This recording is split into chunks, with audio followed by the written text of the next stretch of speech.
শেষ সময় খুব আনন্দেরও এবং খুব কষ্টেরও। এবারে পূজা একদমই অন্যরকম ছিল। এবারে পূজায় আমরা অনেক আনন্দ করেছি। এই দিনটার জন্য আসলে সবাই আমরা অপেক্ষা করে থাকি। ঠাকুরে আমরা খুব সুন্দরভাবে পূজা উদযাপন করছি প্রথম থেকে লাস্ট অবধি।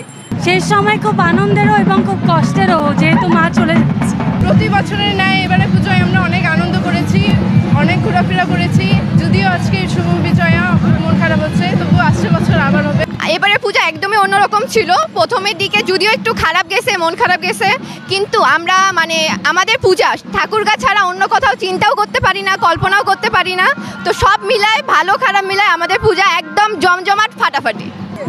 প্রথম থেকে শেষ অবধি সবকিছু সুন্দর হয়েছে। আমাদের ঠাকুরগাঁয়ে কোথায় কি হয়েছে জানি না, তবে আমাদের ঠাকুরগাঁয়ে আমরা খুব সুন্দরভাবে পূজা উদযাপন করছি প্রথম থেকে লাস্ট অবধি।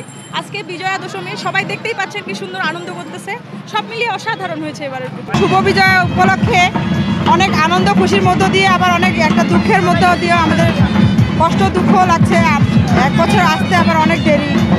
এবার মা আমাদের জন্য শুভকামনা বয়ে আনুক, এটাই সব কাম্য। আর সবাইকে শুভ বিজয়ের শুভেচ্ছা। এই দিনটার জন্য আসলে সবাই আমরা অপেক্ষা করে থাকি। আনন্দর মাঝখানে আবার দুঃখের সময় চলে আসে, যেহেতু আমরা এই দিনটা বছর অবধি অপেক্ষা করি। আজকে মায়ের বিসর্জন হলো। মায়ের বিসর্জন পর্যন্ত আমাদের খুব আনন্দ হয়, আর তার সাথে সাথে মাকে আমাদের অনেক